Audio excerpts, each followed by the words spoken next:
చిరంజీవి గారి రాజకీయ జీవితం పతనం అవడానికి కారణం ఉదయ్ కిరణ్ గారి మరణమే ఆయన రాజకీయ జీవితాన్ని నాశనం చేసింది. ఎన్నో ఆశలతో రాజకీయ అరంగేట్రం చేసిన చిరంజీవి మనకి ఏమైనా లోటు జరిగిందంటే అది మనం ఏదైనా తప్పు చేసామని దాని అర్థం అన్నమాట. అప్పుడు ప్రొడ్యూసర్లు డైరెక్టర్లు ఏం చెప్పారంటే చిరంజీవి అని చెబితే వాళ్ళకి ప్రమాదం అని చెప్పి ఒక పెద్ద అతనే ఇతనికి ఆఫర్లు రాకుండా చేశాడు, మాకు అడ్వాన్స్ తిరిగి తీసుకోమని చెప్పి చెప్పారనమాట. తప్పు ఎవరిదైనా ఉదయ్ కిరణ్ మరణానికి చిరంజీవి కారణం.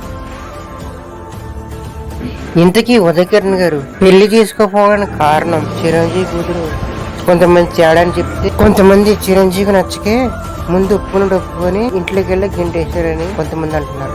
ఏదేమైనా ఉదయ్ కిరణ్ మరణం ఒక తీరని లోటు.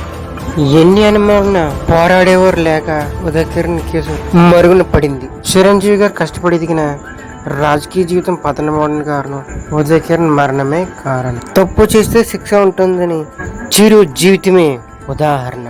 అవునండి, మనం తప్పు చేసామంటే దానికి శిక్ష ఉంటుంది, అందుకే జాగ్రత్తగా ఉండండి.